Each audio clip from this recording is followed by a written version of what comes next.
Good evening. Thank you all so much for joining us tonight as we discuss the Department of Education's new Title IX regulations and its potential impacts on the university's policies and procedures. We want to acknowledge how much has gone on these past few months, both within our community and outside of Georgetown, as well as how much is still unknown, particularly with the fall. And we are grateful that you've taken the time to participate in this event. My name is Samantha Berner, and I serve as the university's Title IX coordinator and director of Title IX compliance. I'm joined this evening by two of my wonderful colleagues and two incredible students who have agreed to facilitate this webinar. I'll let everyone briefly introduce themselves and then we can go ahead and dive right in. Katerina?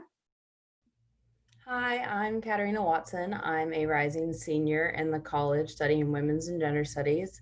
I work at the Women's Center. I'm a peer mentor for the Title IX class, and I'm on the board of Poise for Choice.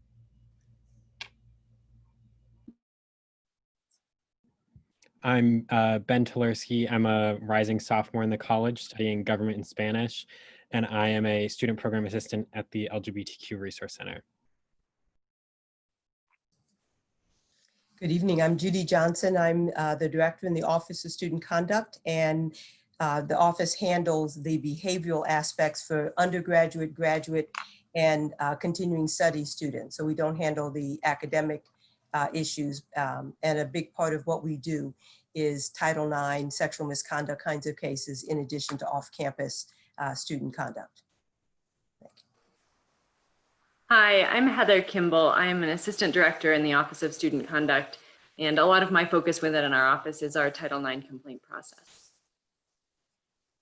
Wonderful. Thank you all so much. So we're planning to start off with a short PowerPoint, which includes a brief overview of the Title IX regulations and a discussion of the revised drafts of the university's policy on sexual misconduct and main campus sexual misconduct grievance procedures for student cases. We've developed graphics and visual aids that we hope will help ease the understanding of any changes. We will then move into the discussion portion of the webinar, which we will begin with the questions submitted in advance and add to the list with the questions submitted live in the Q&A box. Please note that questions may be submitted anonymously and questions will only be viewable to our facilitators, not to the public or to others attending the webinar. So to give you a bit of background on how we got here, on May 6th, the Department of Education released new regulations regarding the duties of colleges and universities to address sexual misconduct under the federal law prohibiting sex discrimination known as Title IX. These new regulations are set to take effect on August 14th of this fall. You may recall that the department initially released a draft of these regulations in November of 2018. And the university responded by engaging with the community, including hosting 11 listening sessions across all campuses to inform the comment the university submitted to the Department of Education. In addition, in January of this year, university representatives met with the Office of Management and Budget and the Department of Education to express Georgetown's perspectives on the proposed Title IX regulations and reinforce the university's position statement on this matter. So with the new regulations being over 2,000 pages, I wanted to note a few key takeaways that we've identified. First, the new regulations narrow the definition of Title IX sexual harassment and require the university to dismiss formal Title IX complaints that fall outside of this definition. More specifically, the regulations narrow the scope of behavior that can be addressed under Title IX by excluding conduct that occurs outside of university programs or activities or outside of the United States. For example, at a party at a private townhouse off campus or on a study abroad program. The new regulations also limit the types of hostile environment claims that can be addressed under Title IX by only including those that are both severe and pervasive, not severe or pervasive as previously permitted. And the regulations prevent third parties outside of Georgetown from filing Title IX complaints against Georgetown community members. I'll also note that the term Title IX sexual harassment under these new regulations includes the terms sexual assault, dating violence, domestic violence, and stalking as defined by federal law. Institutions are required to dismiss formal Title IX complaints that do not fall within the scope of these new definitions. As a result, Georgetown will need to create new grievance processes and policies and determine how best to address sexual misconduct that falls outside of the new, narrower scope of Title IX, including conduct that occurs off campus and abroad. The new regulations also now mandate courtroom-like grievance procedures for Title IX cases. Most notably, the regulations require that the grievance process provides a live hearing, either in person or remote, and that the decision maker not be the same person as the investigator. Now, while this is not a change for sexual misconduct cases against students, it does require that we revise the process used for adjudicating Title IX cases against faculty and staff, which currently utilizes a single investigator model. During these live hearings, the grievance process must provide the opportunity for cross-examination by advisors. More specifically, each party's advisor may ask the other party and any witnesses all relevant questions and follow-up questions, including those challenging credibility. Such cross-examination at the live hearing must be conducted directly, orally, and in real time. Cross-examination can never be done by the parties personally. And if a party does not have an advisor present at the live hearing, the school must provide without fee or charge to that party an advisor of the school's choice, who may be, but is not required to be, an attorney to conduct cross-examination on behalf of that party. If a party or witness does not submit to cross-examination at the live hearing, the decision makers cannot rely upon any statement of that individual, including those made during the investigation. In terms of the standard of evidence, the regulations allow each school to determine whether the standard of evidence to be used in Title IX cases is the preponderance of evidence standard, the university's current standard, or the clear and convincing standard, only requiring that the same standard apply for formal complaints against students, faculty, and staff. Based on our guiding principles discussed next, at this time, the university does not intend to change the standard from the preponderance of evidence. In terms of mandatory reporting, the new regulations limit who is considered a responsible employee or mandatory reporter. And as such, Georgetown has the flexibility to revisit its policy requiring that faculty and staff serve as mandatory reporters who must report disclosures of sexual harassment and misconduct. Again, consistent with our guiding principles and based on the mixed feedback that we heard in our listening sessions on this topic, the university does not intend to change this policy until we're able to hear more from our community on this topic after August 14th.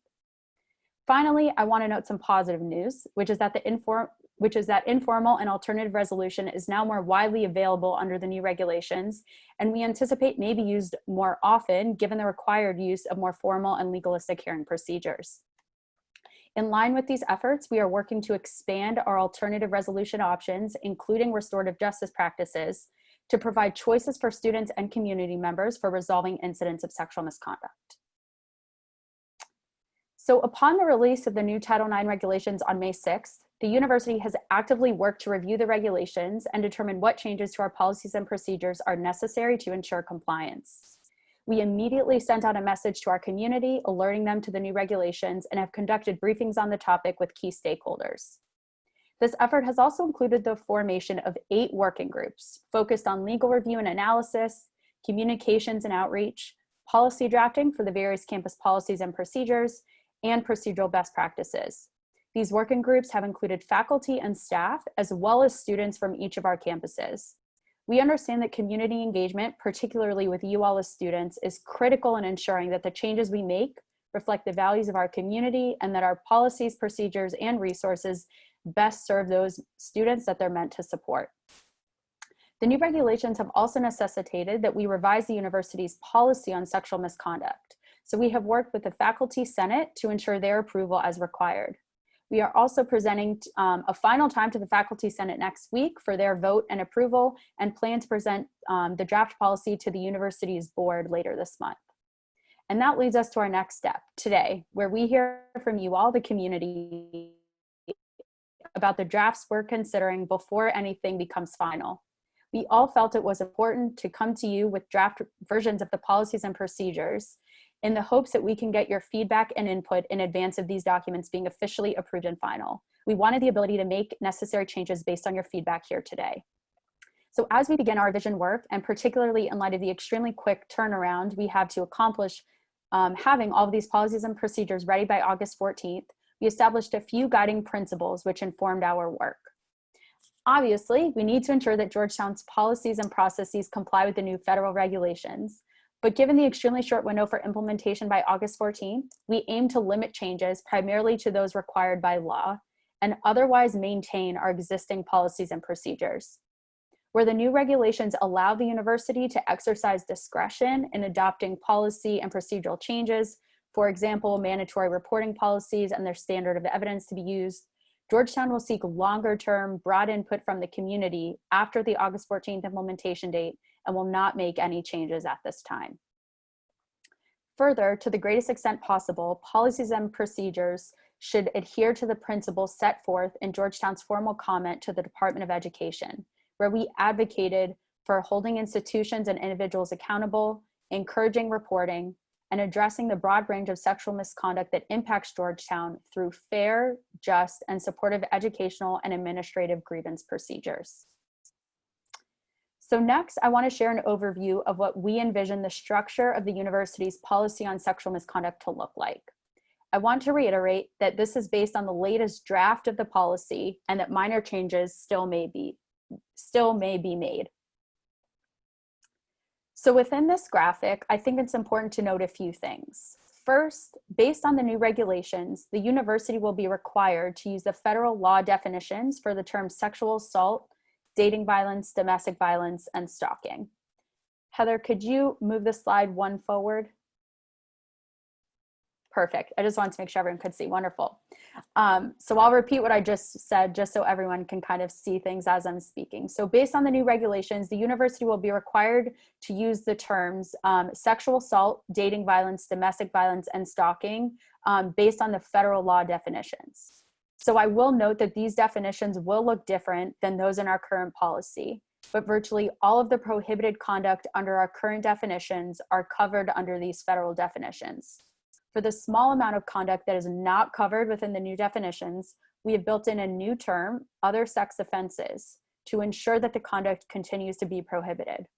So I want to make clear that although the definitions will be different, all conduct currently covered by the university's sexual misconduct policy will continue to be covered under the new policy. Further, because the definition of Title IX sexual harassment has been narrowed, Title IX sexual harassment is now a subset of the broader term sexual misconduct. I want to highlight that supportive measures, including academic and protective measures, continue to be widely available to survivors and those impacted, regardless of whether someone files a formal complaint and regardless of whether their case falls within the subset of Title IX sexual harassment or within another category of sexual misconduct. Finally, as you look towards the bottom of the graphic, you'll see that for cases that fall within the new subset of conduct known as Title IX sexual harassment, there will be specific procedural alterations made to our existing sexual misconduct grievance procedures to adjudicate those cases in accordance with the new regulations. For all other cases, i.e. those that fall within the white box of sexual misconduct, complaints will proceed under the university's existing grievance procedures. I'll now turn it over to Judy and Heather to discuss the changes that we're considering for the main campus sexual misconduct grievance procedures for cases against students.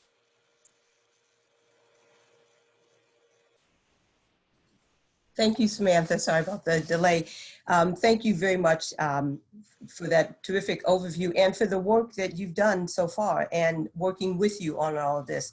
And I would remind people that we are, the Office of Student Conduct has previously and we will continue to address sexual misconduct, sexual harassment, and sexual assault type behaviors as we have in the past.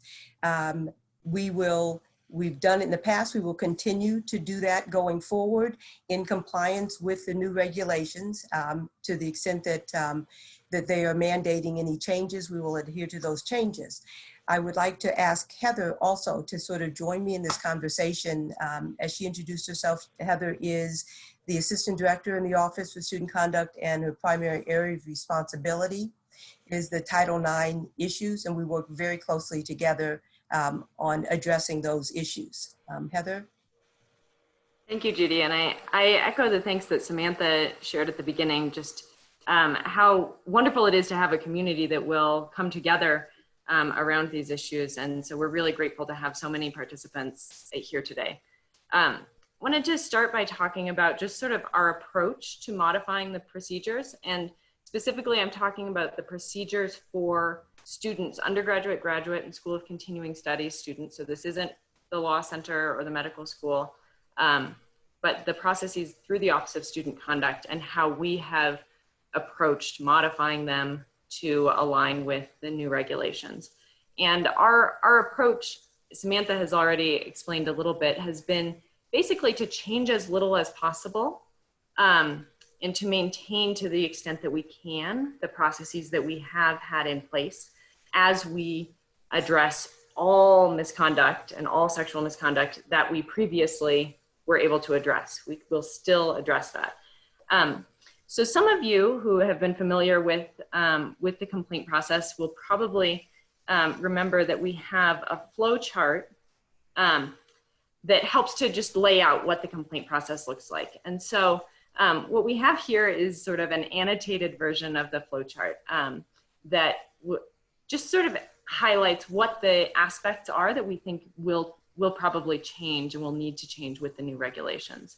And I'm not sure if everyone's watching on a computer where they can see, so I'm going to go ahead and read this top piece. It says the new Title IX regulations don't require sweeping changes to our student complaint process. For the most part, cases will proceed in the same way they did before. For cases that fall under the definition of Title IX sexual harassment, there will be some alterations to this process. Below, we've noted some of the significant changes we anticipate.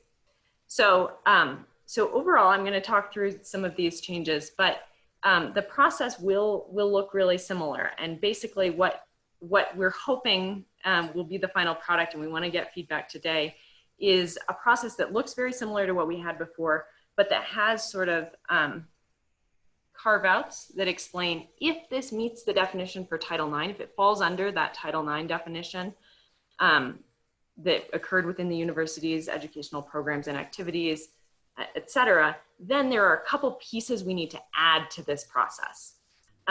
So a couple high-level changes are that the Title IX coordinator, Samantha, will be involved more in this first part, in the initiation of the complaint process. She will be in meetings with students as they're first meeting with the Office of Student Conduct about the complaint process. And that's a change that's required by the regulations, that the Title IX coordinator needs to be the one who receives complaints and initiates that process. Another change, again, only for cases that fall under that category of Title IX sexual harassment, which includes sexual assault, et cetera, as Samantha explained, but that occurs within the university's educational programs and activities in the United States. For that subset, there will be an additional review step added in the investigation. And this is required by the regulations. So for those cases, the investigator will need to share, prior to finalizing an investigative report, will need to share all of the evidence so that parties have an additional opportunity to respond. And for those who are familiar with our process, students have always had an opportunity to respond to the investigative report, but there's this particular way of sharing that's required by the regulations. And so we will do that to comply for those cases that fall under Title IX. This is the bottom half of the page of the flow chart. So in the resolution phase, as we have a hearing, Samantha has talked about this, you've probably heard about it if you're joining this webinar, but for Title IX cases, again, cases that fall in that Title IX category, the hearing will have to include cross-examination by the party's advisors. If a party doesn't have, if the complainant or respondent does not have an advisor to conduct that cross-examination, then the university will provide one, and that's required by the law, and it's something we believe is important to do as well. And then the other significant modification will be that in appeals, in appealing a sexual misconduct case, there are 3 grounds for appeal. The Title IX regulations have required very specific wording for those grounds for appeal. And so again, this will be a place where if the case falls under the Title IX sexual harassment category, then the the grounds for appeal will be slightly different. They basically cover the same grounds, but the wording is different, and we have to use their particular wording for those Title IX cases. And those are really the major changes that we anticipate based on the work that we've done in reviewing our processes and the new regulations. And I have to say we're really glad that we can do this in a way that maintains the process that our community had established before these regulations, and that we can modify just those areas that we need to comply with the law.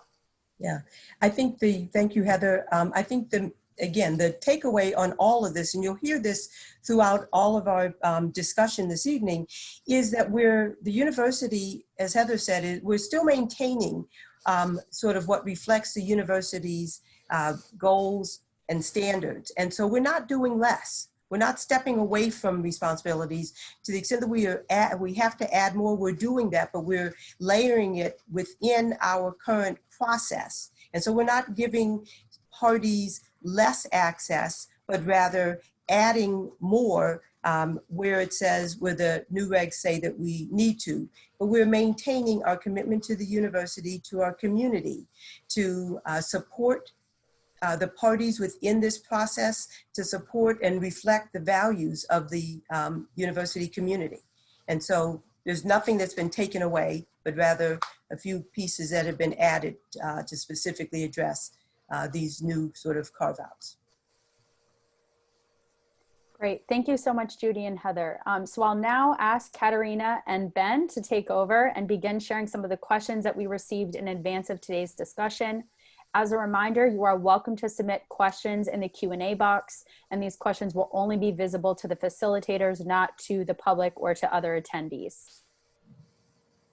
Okay, so I think the first one has been addressed a bit, but I'm going to direct it to Samantha. So will Georgetown be upholding its previous policies relating to Title IX despite regulation changes? If not, will the school create a separate policy to address sexual misconduct that occurs off campus and during study abroad programs? Yeah, really great question. And honestly, one that has kind of been our guiding focus throughout, is to make sure that we are able to comply with these regulations, but also that we are building policies and procedures that meet the needs of our students, and not just kind of following the law and keeping that focus narrow. So we're unable to continue to use our existing policies and procedures completely in order to comply with the new regulations. But again, we have limited changes primarily to those areas where we're required to, and have done our best to maintain our existing procedures to the greatest extent possible. I also want to reiterate that all sexual misconduct that's prohibited under our current policy will continue to be covered. It's just that the definitions look a bit different, again, based on kind of the requirements under these new regulations. And consistent with the revised policy, we will continue to cover conduct that occurs off campus, as well as conduct that occurs during study abroad programs. And the next question will also go to Samantha. If the university upholds greater standards than the Department of Education, when a violation of our higher standards occurs, what course of legal action or protection will be available for the violated students, staff, or faculty, assuming that it is an event that is no longer covered by the new Title IX regulations? Yeah, another good question. So just as community members can currently, an individual that experiences sexual misconduct involving another member of our community has a few options to pursue formal complaint processes. So they can choose to file a formal complaint with the university under our grievance processes. They can choose to file a criminal complaint. They could choose to file a complaint with both the university and the police, or they could choose not to file a complaint at all. The choice is up to the survivor. So the new regulations will not impact these options or the ability of a survivor to pursue complaints with the university or through other venues, including kind of legal venues such as the criminal justice system. And the next one is for Judy and Heather. What will the policy for graduate students who experience sexual assault or misconduct from a fellow Georgetown student, faculty, or staff member while off campus for activities required of their education, such as fieldwork or conferences? These are great questions. I want to make sure that individuals understand that within the Office of Student Conduct, our policies and procedures address respondents or hold respondents who are students, undergraduate, graduate, continuing study students. The Code of Student Conduct has jurisdiction over them. So it would not, for the Office of Student Conduct, we wouldn't address faculty or staff respondents. That would be handled outside and within the Title IX office and within IDEA.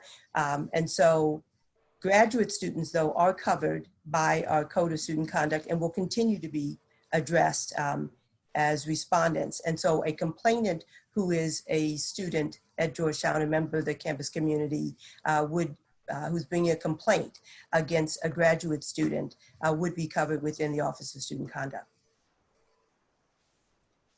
All right, another one for Judy and Heather. How will Georgetown respond to the informal resolution option that is a part of the new regulations? Will there be options for informal resolution based in restorative justice practices and philosophy? Yeah, this is a great question. Samantha alluded to this, and this questioner obviously is aware that the new regulations really opened up the possibility for using alternative resolutions, specifically in cases of sexual assault or relationship violence. Those had previously been in the last administration's guidance that had been prohibited.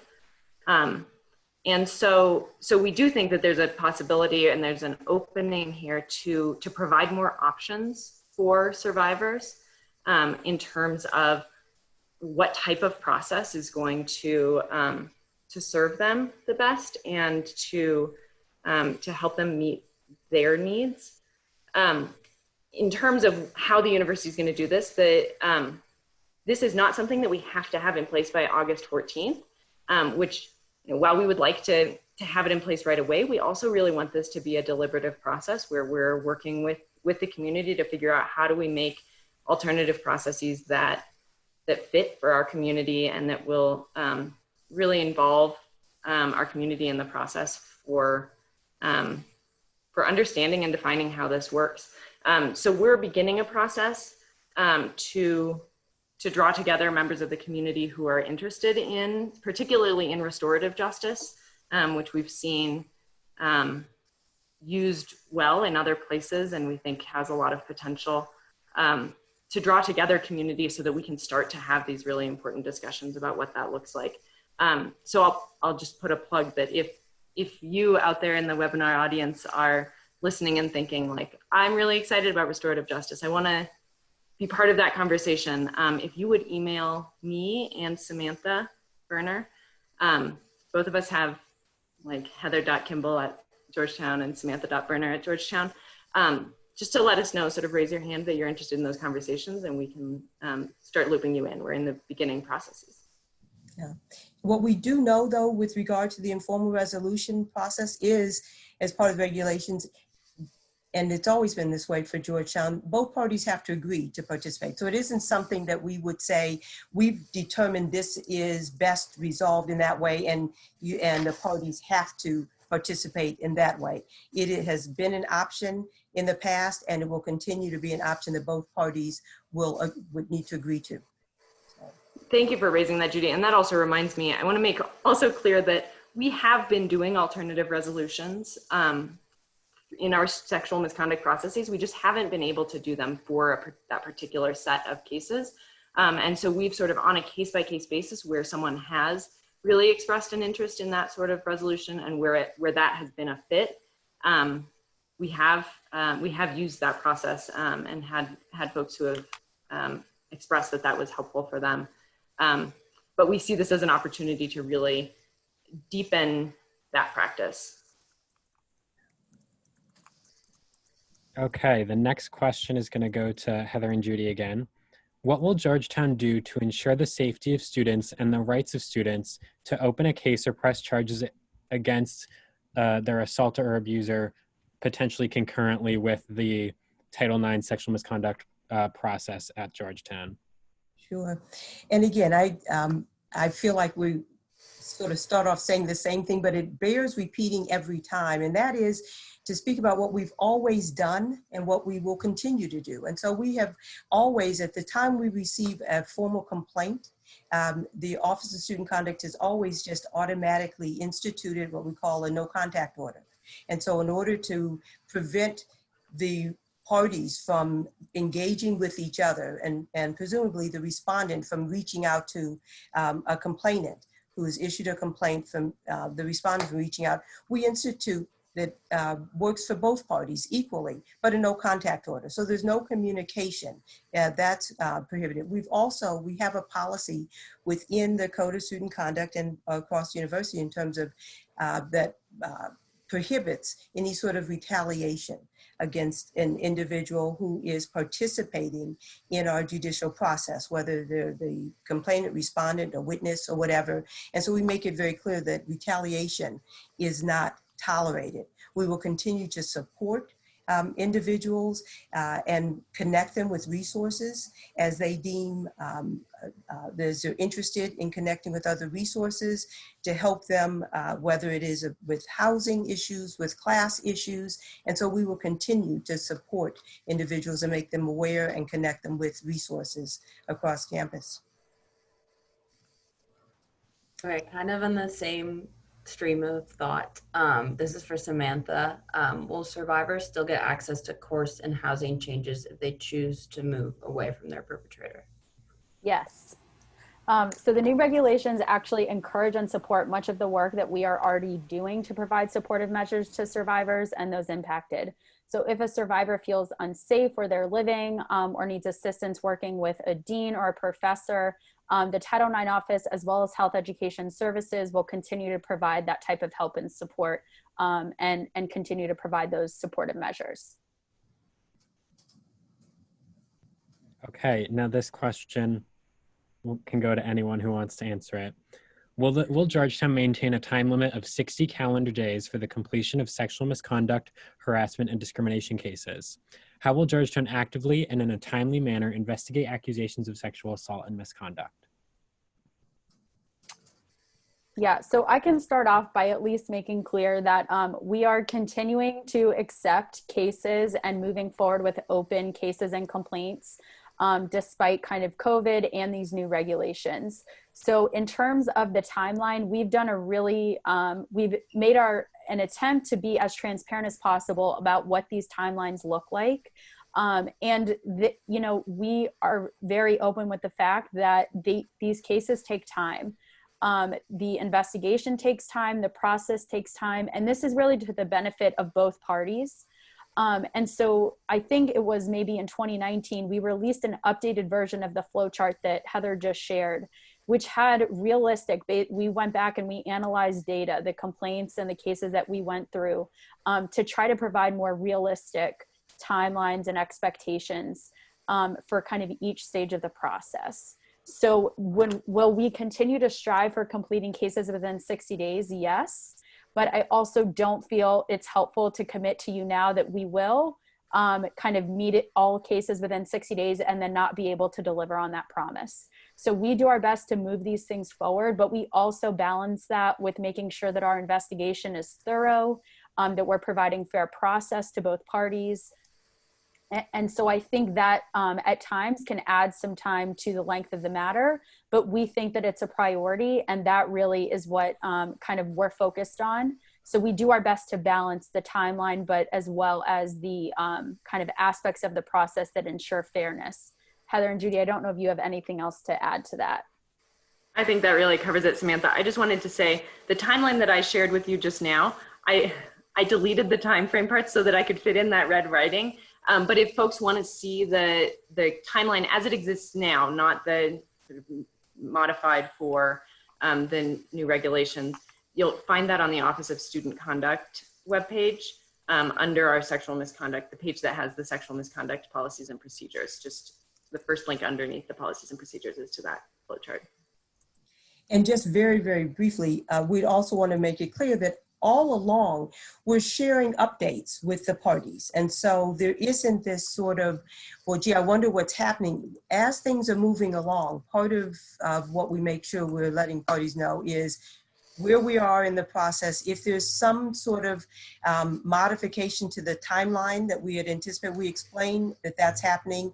And to the extent that we can, we will explain why it's happening. So that's what we've, again, been doing all along. We will continue to do it. And hopefully that will at least ease some of the concern about, as things are moving along, what's happening. And if it feels like it's taking longer than expected, parties are made aware of why and what's happening.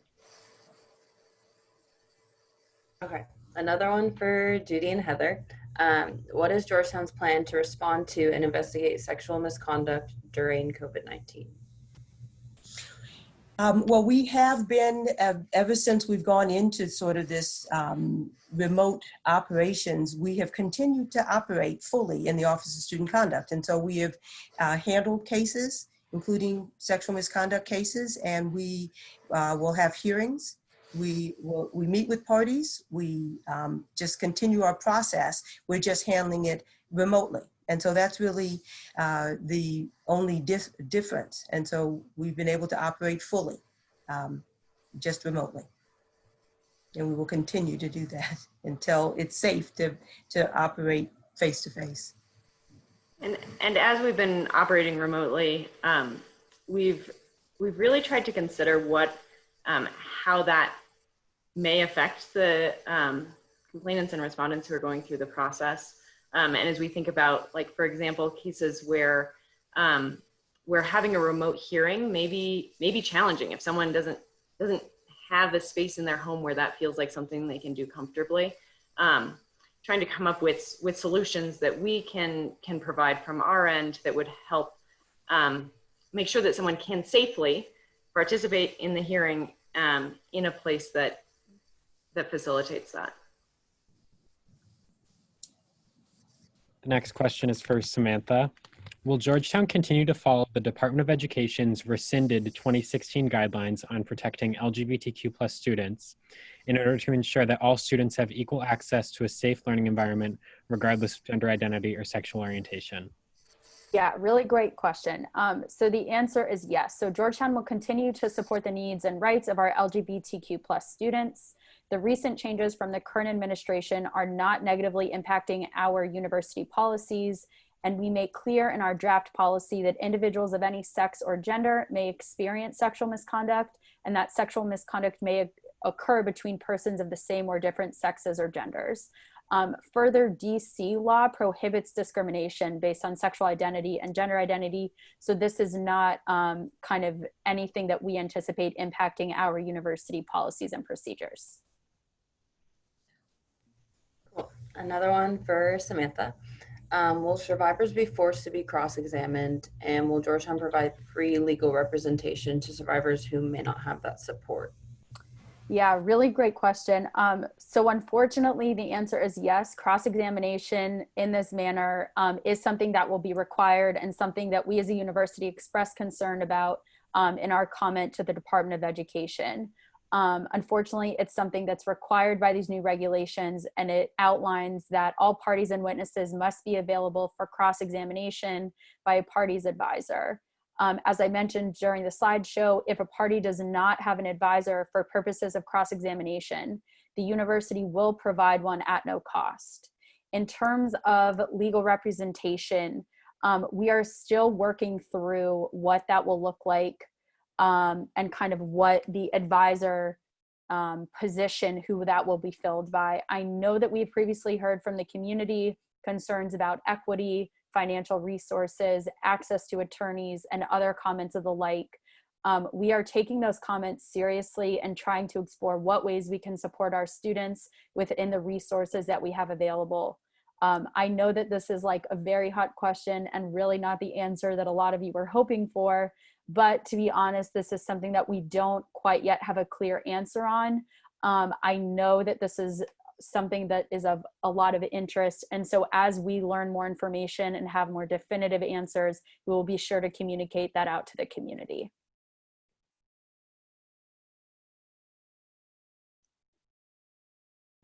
Okay, now we're going to go to the questions that people submitted just now. Let's see. Will there be a difference between the processes for grad students versus undergraduates? Will graduate students be less able to report cases of sexual misconduct due to living in off-campus housing? I can try to start with that answer. And no, we've always had a parallel process for graduate, undergraduate, continuing study students, and our process will remain equally accessible to all students. And we've made every effort. If we have a graduate student as one of the parties, our office has made every effort to have on the hearing panel, we have a student, to have that as a graduate student whenever we can. But the accessibility will remain the same and equally accessible for all students. And Ben, if I can chime in too, what I hear in that question too is a concern about, because graduate students are generally living off campus, and so may experience sexual misconduct more likely off campus than on campus. Does that mean that they wouldn't be able to pursue a complaint for that off campus experience?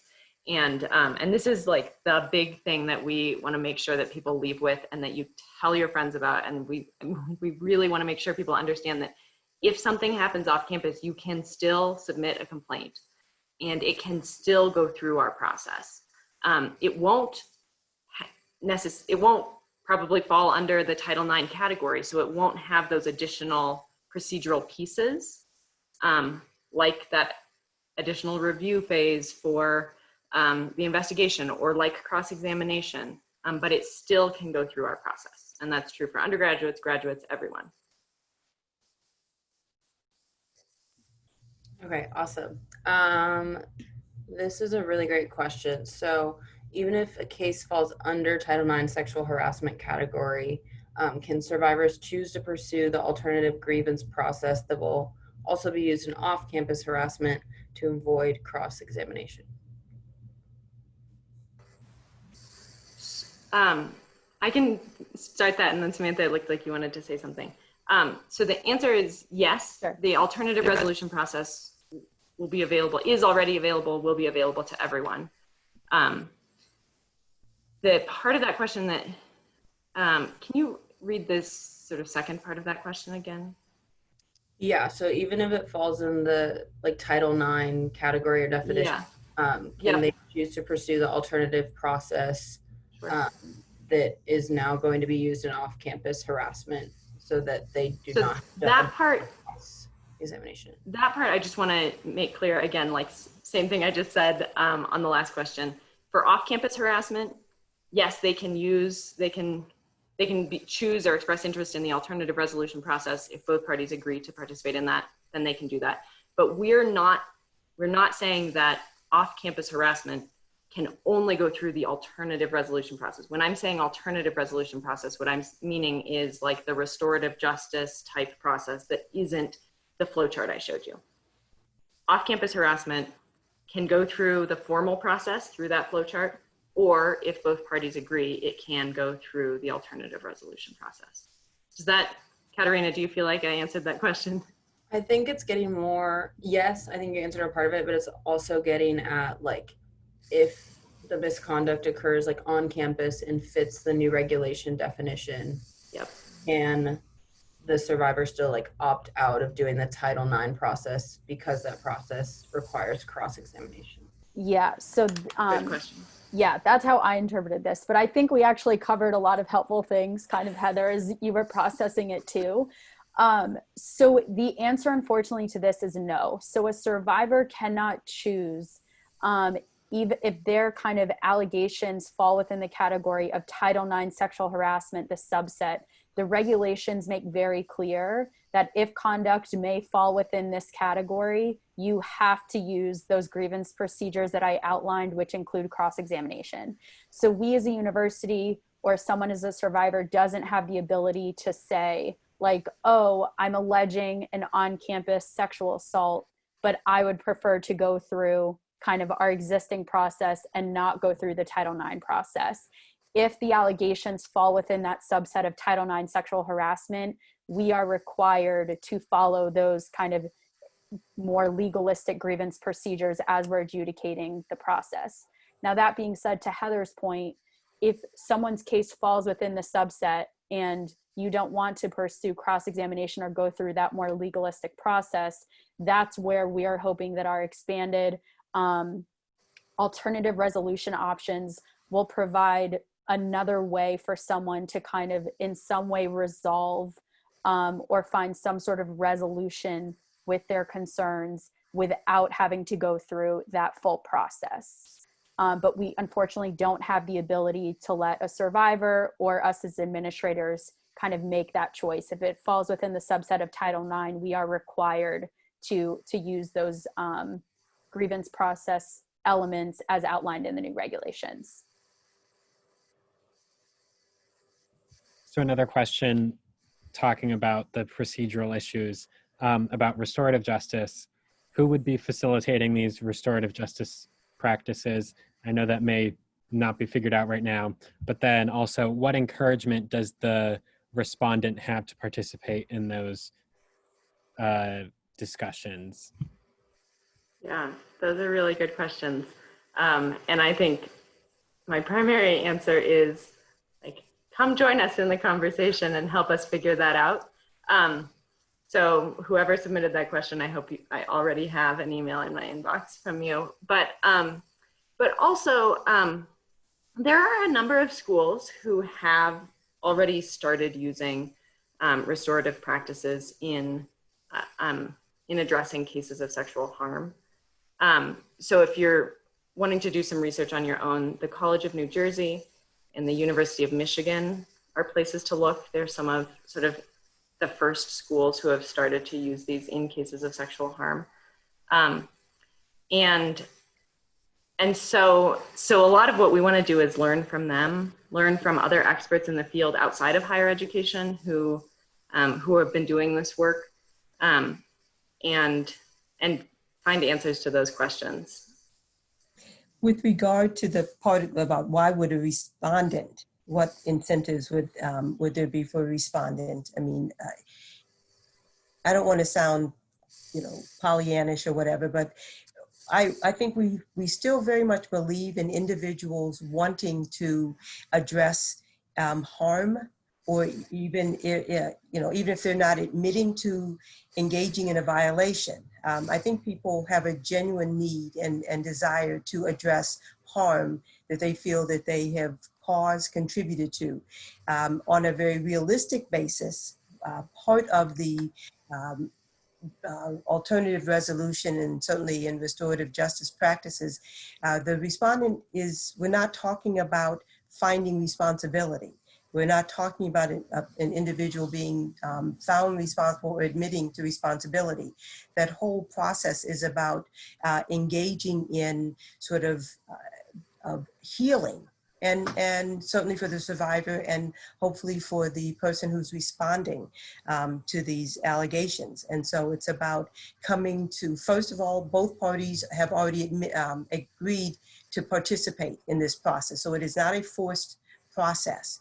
And it is the understanding and expectation is the things that are discussed and addressed while in this restorative justice or alternative resolution process are not going to be used as, as fodder, as evidence outside. I mean, and at any point, either party can opt out of the process and then continue on into a more formal process. But a big incentive is sort of a less formal, a less adversarial sort of environment, and an approach and objective of reaching sort of resolution on the terms of both parties that they will have agreed to, and healing and addressing harm rather than assessing blame and finding fault necessarily.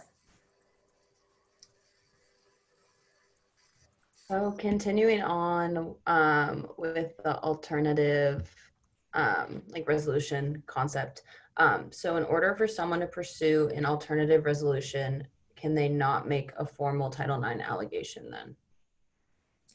Great question. So actually under the new regulations, a survivor would be required to file a formal Title IX complaint, and then we will be able to then offer alternative resolution options among the kind of standard adjudication process. And then at that point, if a survivor expresses interest in pursuing alternative resolution, we will then work to see if the respondent is open to that as well, and if so, kind of resolve the case in that manner. At any time, as I think Judy and Heather have both mentioned, either party could withdraw their consent and say that they no longer want to participate in alternative resolution and instead want to pursue the formal complaint. And we will then pick up with the complaint process and move forward in that direction. The next question, how does the new policy cover misconduct that occurs online? And if so, how? Yeah, really great question, and something that is coming up more and more, obviously, for us as we all transition to an online and virtual world. So for conduct that occurs within like an education program or activity, so for example, if you're experiencing harassment online during, let's say, a Zoom call for one of your classes, that would still fall within Title IX. And so I think we would likely consider that something that falls within the subset of Title IX sexual harassment, and it would be adjudicated in that manner. If you're experiencing online harassment or any sort of discrimination that maybe isn't within the university's education program or activity, but nevertheless is occurring, just like you could right now under our current policies, we would be able to present the same options to pursue a formal complaint under our existing grievance procedures. We would be able to offer alternative resolution, and or we could offer supportive measures. So the other thing I want to make sure is clear, because I may have not said this clearly earlier, is that supportive measures are available for survivors regardless of whether they want to pursue any sort of formal complaint or whether they want to pursue any sort of alternative resolution. There are often times that we are providing supportive measures and it never even reaches the point where someone is considering filing a formal complaint, and that is completely okay. We do our best to take an approach of restoring as much agency as we can with the survivor and choosing kind of what options and next steps are best for them. And we recognize that that looks different for survivors. So we try to present options, but we don't try to kind of force next steps or requirements on someone. So there are people that just seek our help for supportive measures. There are people that start off with supportive measures and then later decide that they want to pursue a formal complaint. And there are some that, you know, the first time that we speak with them, they're very certain that they want to pursue that.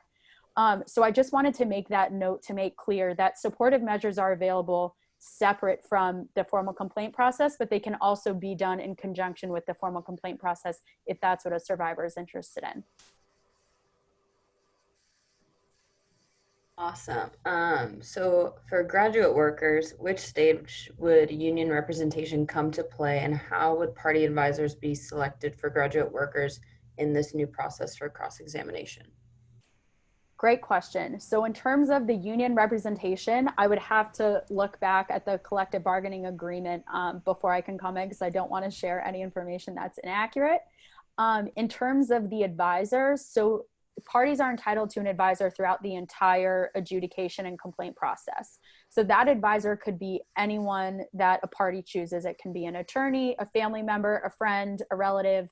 And so I think if someone is interested in having some sort of union representative serve as their advisor, as long as that's permissible under the collective bargaining agreement, I think that's completely okay. But we're also again still exploring alternatives in terms of at least the advisor for the purposes of cross-examination for Title IX cases. So we may be able to provide support there if a party doesn't want kind of a union representative or kind of their standing advisor to serve in that capacity. But it's a bit hard to answer that question directly because we're still kind of exploring what that looks like on our end. But hopefully that at least provides a little bit of guidance. But certainly happy to kind of talk with graduate students I know that have been involved in this work, particularly Gage, about how this really will look with the new agreement and these new regulations. Okay, the next question. Does the alternative process also include cross-examination? there's some confusion between how can the restorative justice practices coexist with the cross-examination under the new regulations.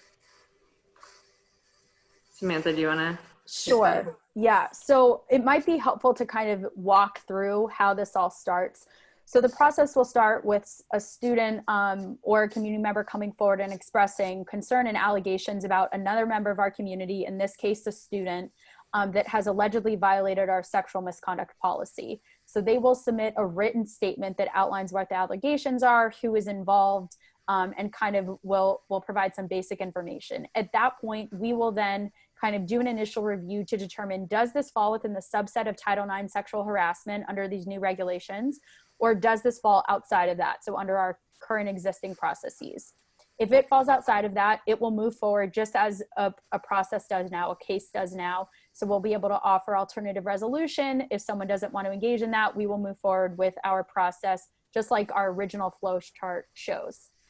If, however, the complaint alleges conduct that falls within the Title IX sexual harassment subset, we will then proceed with our existing procedures, but with what we're calling kind of Title IX procedural alterations. And so those are those kind of adjustments in red that Heather showed during the slideshow that show where things look a bit different for Title IX cases. So at that point, again, the same thing. A complaint is filed, and then we will be able to offer different options to the survivor. One of them being, are you interested in pursuing alternative resolution? If someone expresses an interest in that, and then the other party, the person accused, who we refer to as the respondent, agrees also to pursue alternative resolution, the case then will proceed in that path. So if we're using, for example, some sort of alternative resolution with restorative justice practices, that will proceed down that way.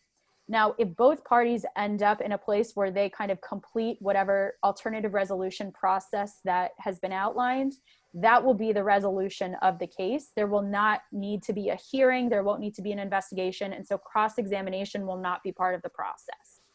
If, however, at any point, either the parties just initially don't express an interest or don't agree to participating in alternative resolution, or if during alternative resolution, either party says, you know what, this is not for me, I want to pursue kind of the traditional investigation and hearing process, then we will transition into that process and move forward with an investigation and a hearing, which will include cross-examination if it falls within the subset of Title IX sexual harassment. So cross-examination is not part of the alternative resolution process.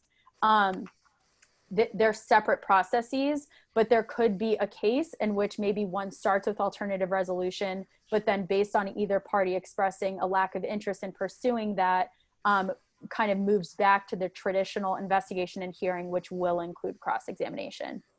Heather and Judy, anything else to add? Okay. No, very impressive train of thought there. Okay, so there's a question about like the supportive measures that can exist outside of like whether or not you want to go through the process. So what are specific examples of these supportive measures, and how do they differ from the informal resolutions?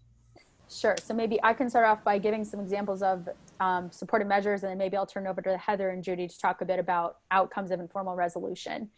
So supportive measures really can vary depending on the survivor and the needs of the student.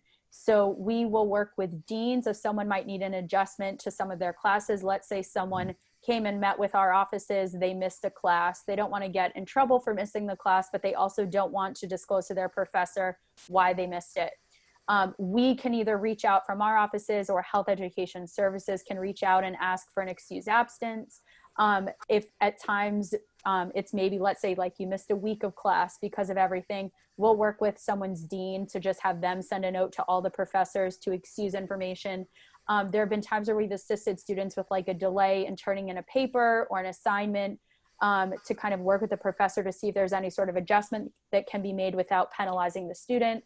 I mentioned safety concerns. So if someone, for example, oftentimes we'll have a student that's living on campus, maybe they experience an incident of sexual misconduct in their residence and they no longer feel safe there. They might ask that we help them find an alternative residence. So we've worked with residential living and housing to find another place where they can stay. where they hopefully feel more comfortable and more safe. We've connected students with GUPD for safety planning. That goes for students both on and off campus. So particularly for graduate students, I know it's very common that you live off campus. We've had GUPD officers consult with our graduate students as well as undergraduates to talk through safety planning. So here are things you can do if you think someone is, approaching your residence, or if you see someone on campus and you don't know how to react. Here are some things that you can think about and prepare for. We also, and I'll let Judy and Heather talk more specifically about this, but we also can offer no contact orders. So that's a mutual order that really prevents both parties from engaging in any sort of communication with one another. And that's another supportive measure that we're able to offer, particularly if there are concerns of harassment or safety. That is just kind of another layer of making clear that neither party should be communicating with each other. So that's kind of an example of some of the supportive measures that we've implemented. And so now, Judy and Heather, I don't know if maybe you want to talk about some traditional outcomes of informal or alternative resolution. Sure, and I'll let Heather talk about that, but I just want to very briefly.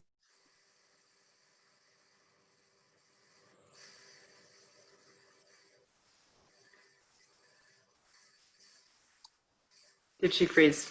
I think she did.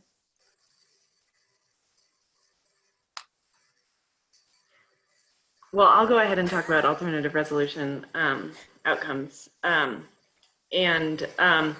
Essentially, an alternative resolution, like if someone is going through a restorative process, the outcome is really shaped by the needs that a survivor is expressing, and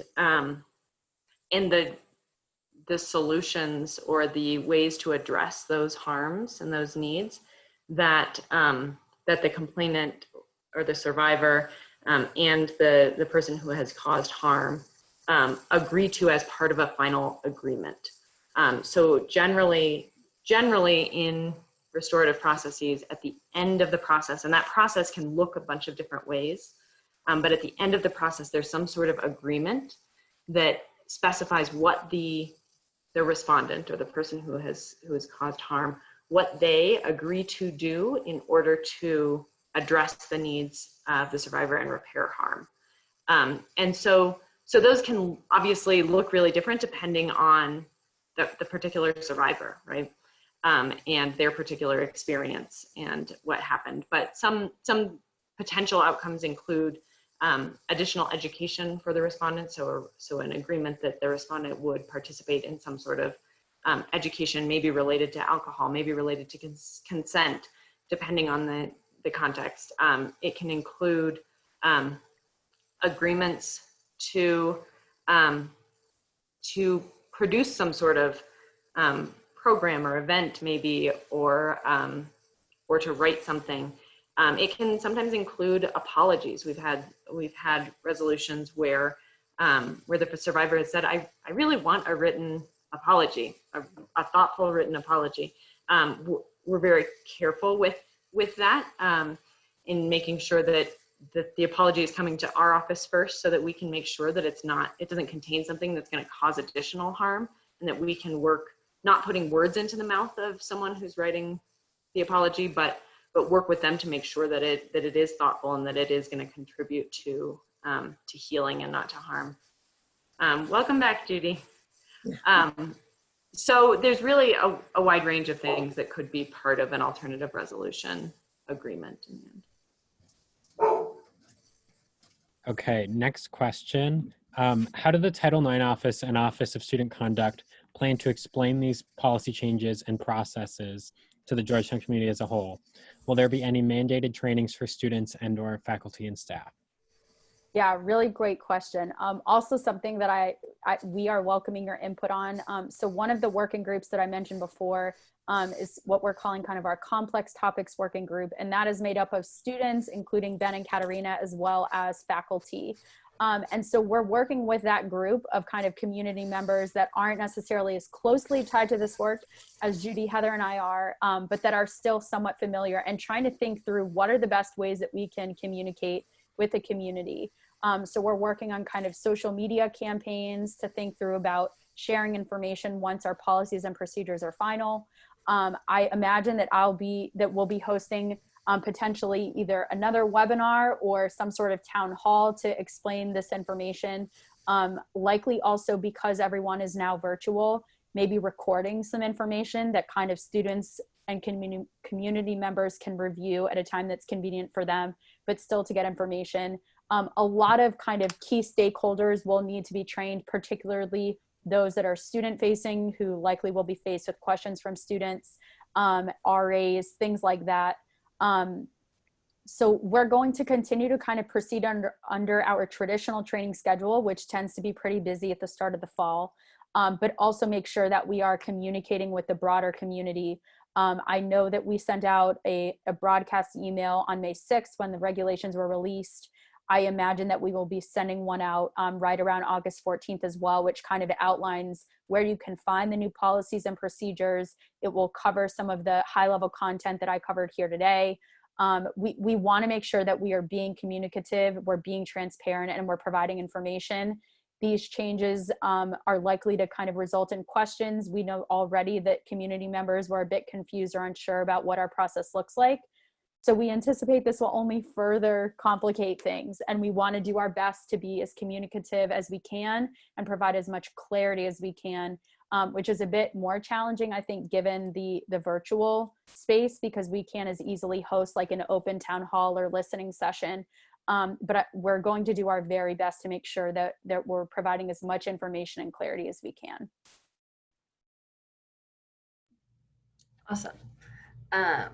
Do the Title IX changes impact complaints against faculty and or staff? And if so, how? Yeah, another good question. So yes, so the changes, the requirements that I went over in terms of the grievance process, those apply to students just as they do for cases against faculty and staff. So the cross-examination, the live hearing, all of that is the same. As I noted, the live hearing piece is actually the biggest change for our faculty and staff cases. Right now, under our existing process for students, we provide for a live hearing. So we just have to make these kind of alterations around cross-examination and other things to make sure that we comply. But with the current process for cases against faculty and staff, it looks much different. So they use what's called a single investigator model, where an investigation is conducted, but then the investigator is the one that's determining whether or not there's a finding of responsibility for violating university policy. And then they make recommendations of sanctions, which are then implemented by and approved by the university, the employee's like supervisor or kind of the vice president that oversees that department.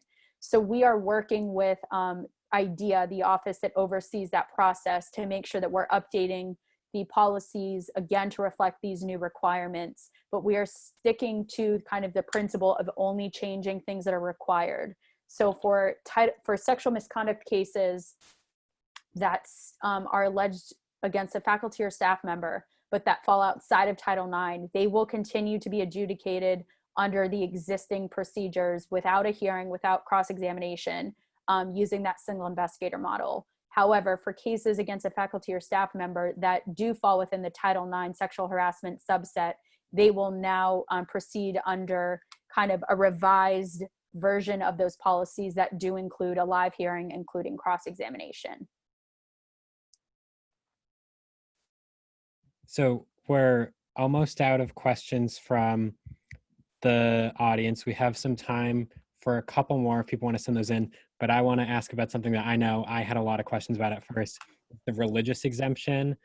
Yes. Because I think Georgetown being a Catholic university, would Georgetown ever claim the religious exemption? Is there going to be something in writing saying Georgetown will never or might? Can you explain that? Yeah, great question. So the university has historically never kind of adopted or used the religious exemption to get out of kind of complying with Title IX. We have no intention of doing so. I can't necessarily sign a commitment that we never will, because I think that's probably a bit above my jurisdiction, but I can tell you that we do not plan to kind of utilize that exemption as it's outlined in the new Title IX regulations. We are remaining committed to our students, to our community, and we feel that kind of not using that exemption and continuing with what we feel is a fair and just process, making only changes where we need to, but continuing to kind of stay true to our commitment of supporting survivors and our students is really the path that we want to continue down. And so we do not plan to kind of take advantage of that religious exemption, despite the fact that it's an option under the new regulations.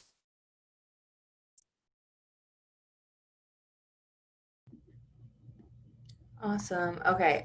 So in a similar vein, I know I had a lot of questions about the advisor, and I know we've discussed this a lot. But maybe just to clarify for students, like when, like with the August 14 implementation, like will there be a plan in place for what like that role will look like and who will be provided for that? Yeah, great question. So yes, I'm hoping that by August 14th that we have a clear answer as to who will be serving as the advisor for cross-examination and what that looks like. Again, I know that we've heard from the community for several years now, dating back to the listening sessions, about the concern around kind of resources and equity. We are taking that seriously. We're trying to explore what options we have, again, within kind of the resources that we've got. So we are doing everything we can to explore kind of legal representation, to explore, trained faculty and staff. We're seeing what options we have, and then hopefully with that information, we'll be able to kind of narrow it down to see what options that we can provide to students. So I'm hoping to have more solid information for you all as we begin to kind of explore our options and resources and narrow down what's really available to the community. And if I may add we recognize also, though, that there's a difference between someone who would serve as an advisor for cross-examination purposes and someone who is serving as an advisor for support of an individual. And so there's no plan to change a student's ability to choose someone throughout the process to serve as that emotional support for them as they're going through any aspect of the process. And the Office of Student Conduct has always allowed students, if they need to change an advisor for whatever reason, we don't require that, okay, you started with this person as your advisor, now you're stuck with this person throughout. So until we figure out all the rest of it in terms of for the cross-examination piece, we're still always going to allow students to say, I still want someone to accompany me at this meeting, to participate with me in this meeting, to help me process after I've had this meeting as part of this conduct process. And we will continue to allow that. And so recognizing that there's a difference between an advisor for cross-examination purposes and a supportive person in the process. Okay, and we're going to do one final question that was just submitted. How does the university plan on addressing cases that arise in August when the new policies are being implemented? If a complaint is brought on August 13th, which plan would it fall under, and could it change halfway through? Yeah, so that is the million-dollar question. And shockingly, the Department of Education did not address this at all in their announcement of the regulations. So we have been working closely with our colleagues in the University's Counsel's office, as well as a few other kind of legal groups, to try to get information. What we're hearing is that the Department of Education will be addressing this and providing clearer guidance to universities before August 14th. Which will certainly provide us some clarity, because we want to make sure that we're complying with the law, but also taking advantage of any flexibility that we have to hold off on implementing these regulations for as long as we can. So unfortunately, I don't have a clear answer, but it is something that we've thought about. It is something that we're paying attention to. And it is something that we believe the Department of Education will be addressing soon. And so we then will be able to provide more clarity to you all.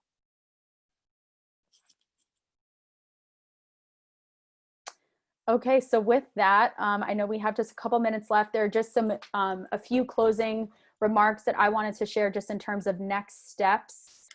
So Heather, if you can maybe take us back to the slideshow where we left off. Wonderful. So just to give you a sense of kind of now where we are in our process. So we will continue to proceed with the necessary approval processes to have our policies and procedures in place by August 14th. Our working groups will continue to meet to discuss many of the topics that we covered here today and share the feedback and input on the best ways to communicate with the community about these changes and the new regulations. We will continue to stay committed to eradicating and addressing sexual misconduct within our community and to ensuring that we have supports and resources available to students and community members during this transition. Finally, we will continue to keep the community up to speed on our progress, and we'll provide training on these changes to key stakeholders. In line with this commitment, Judy, Heather, and I will be hosting virtual office hours this Thursday, July 9th, from 3:30 to 5 p.m. to continue the discussion and to answer other questions that you might have. Those interested can find more information on the sexualassault.georgetown.edu website on our homepage beginning tomorrow. So with that, I just want to reiterate my thanks and appreciation to my co-facilitators, Ben, Katarina, Judy, and Heather, and for all of your participation tonight. I look forward to a time when we're all back in person on the hilltop together, but until then, I look forward to your thoughtful engagement through our new virtual world. Thank you all so much, and I hope you have a great evening.